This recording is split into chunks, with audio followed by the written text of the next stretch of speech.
E de olho na expectativa de crescimento da economia brasileira, vamos conversar com o professor Haroldo Monteiro, do IBMEC do Rio de Janeiro, diante das projeções do governo federal e talvez a queda na inflação seja mais esperada. Dentre as medidas adotadas, eu vou perguntar agora aqui para o nosso entrevistado quais são, as expectativas e até mesmo qual a sua percepção, Haroldo. Está com a gente aqui? Muito boa tarde a você. Boa tarde. Tudo bem, Gustavo? Tudo jóia. Então, a percepção assim, a médio e longo prazo, o que você acha que deva acontecer? Olha, com relação a essa mudança do IPEA na previsão do PIB, houve uma surpresa extremamente positiva no PIB do agronegócio, que teve um crescimento aí bem robusto em relação ao ano anterior, em torno de 18%, aí vinha uma expectativa de 13%, mas isso contribuiu positivamente para o crescimento do PIB de 2023. Não é esperado um crescimento do setor agropecuário agora para o próximo ano tão pujante, mas, por outro lado, existe a expectativa de queda da taxa de juros, já com o mercado trabalhando com 12% de Selic esse ano e 10% para 2024, isso faz com que os outros setores sejam beneficiados, principalmente o comércio. O comércio que veio sofrendo aí desde 2020 com a pandemia e depois com o aumento da taxa de juros, freando um pouco a questão do financiamento.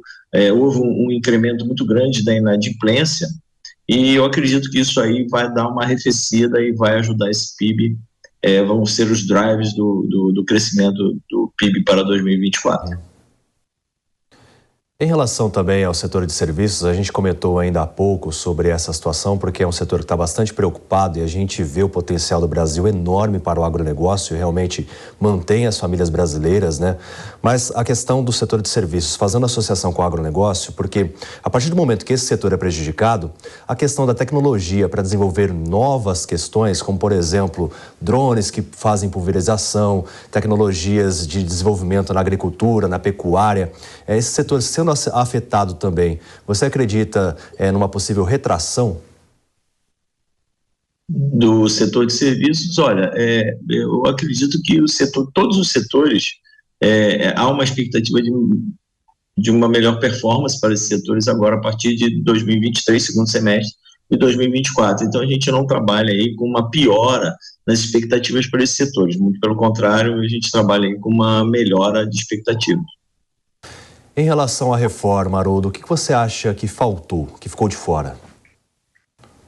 Olha, a reforma, ela ainda vai ser, eu acredito ainda que ela vai sofrer algumas modificações, há algumas críticas com relação à nova forma de tributação, que ela confere mais poderes para o governo central, ou seja, a arrecadação passa a ser os estados e municípios perdem um pouco da sua autonomia.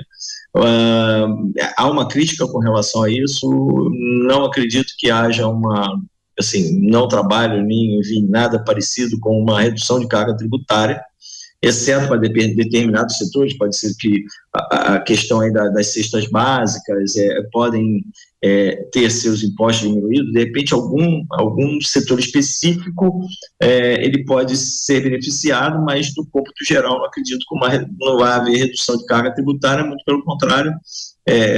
A gente acredita que possa haver até algum acréscimo, ainda não sei da ordem de quanto, mas pode haver algum acréscimo. Mas, no geral, o que poderá facilitar esse primeiro passo da reforma tributária é uma simplificação do gerenciamento para pagamentos de tributos ou até para fiscalização do governo.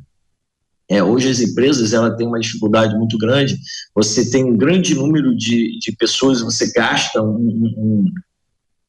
tempo e recursos para essa área tributária, porque dado o grau de complexidade que existe na economia brasileira em relação à parte tributária, você tem os impostos estaduais, então se é uma empresa que vende mercadoria de um estado para o outro, isso exige um controle muito grande. Então isso tende a ser diminuído e isso tende a melhorar aí a questão do gerenciamento tributário pelas empresas. Isso pode haver uma economia.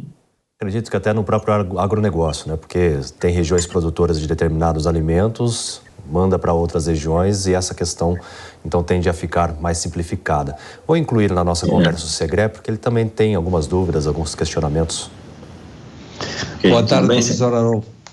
A pergunta é assim: hoje nós temos um crescimento, uma projeção de crescimento do PIB importante para o que resta do ano 2023.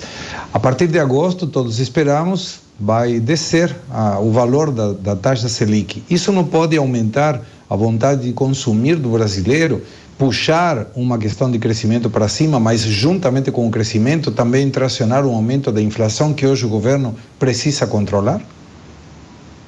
Olha, existe, quando a gente fala aí de inflação e taxa de juros, muitos falam somente de demanda, né? Mas quando a gente vê a questão da taxa de juros, a gente tem um componente muito importante, que é a relação de diferença entre taxa de juros entre demais países, né? Então a gente trabalha muito aí olhando também para o que os Estados Unidos está fazendo com as taxas de juros dele. Ainda que a gente tenha uma queda da taxa de juros aí em 2023 a partir de agosto, né? Mesmo assim, a nossa taxa de juros real ainda é bastante atrativa para o mercado externo, ou seja, para o investidor externo, dado que se você tem uma inflação, uma expectativa de inflação de algo em torno de 3,5%, que seja 4% nos próximos 12 meses, mesmo você tendo uma taxa de juros daí da ordem de 13%, ainda é muita taxa de juros real. Isso faz com que a gente receba muito investimento lá de fora, e esse investimento faz com que o dólar fique comportado, né, ou até caia, e isso tem um reflexo na economia. Então, muitos produtos que são importados, matérias-primas que são importadas, isso dá uma segurada aí na economia. Por outro lado, a gente vê também uma capacidade ociosa da nossa indústria, né? Aí a gente já está falando aí de oferta e demanda, ou seja, há uma capacidade ociosa, teve uma queda da atividade industrial em torno de 0,4% aí nos primeiros meses do ano, então a gente vê uma capacidade ociosa das indústrias e isso ainda pode, as indústrias ainda podem aumentar essa produção.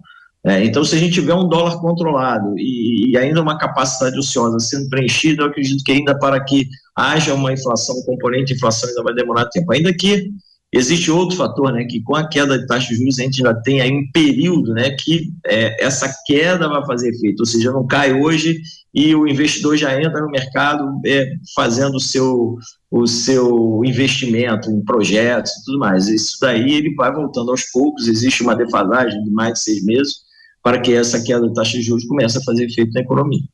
Haroldo, de forma bem didática, o que o Brasil ganha efetivamente com a reforma no aspecto econômico?